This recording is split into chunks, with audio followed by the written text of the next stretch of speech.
July হত্যাযজ্ঞের mastermind হিসেবে শেখ হাসিনার বিরুদ্ধে তদন্ত প্রতিবেদন এখন আন্তর্জাতিক অপরাধ ট্রাইব্যুনালের প্রসিকিউশনে।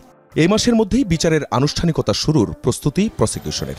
অধ্যাদেশ সংশোধনের ফলে ট্রাইব্যুনাল এখন মানবতাবিরোধী অপরাধে দলেরও বিচার করতে পারবে।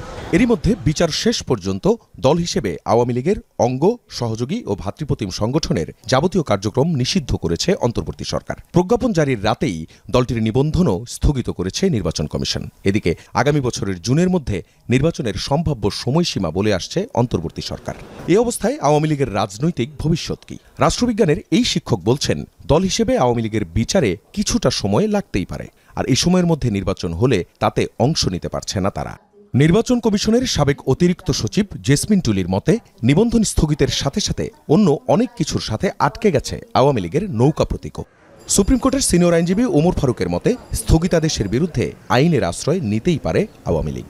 নিয়ম মাফিক নিবন্ধন স্থগিতের আদেশটি আওয়ামী লীগের কেন্দ্রীয় কার্যালয়ে পাঠানোর কথা ইসির।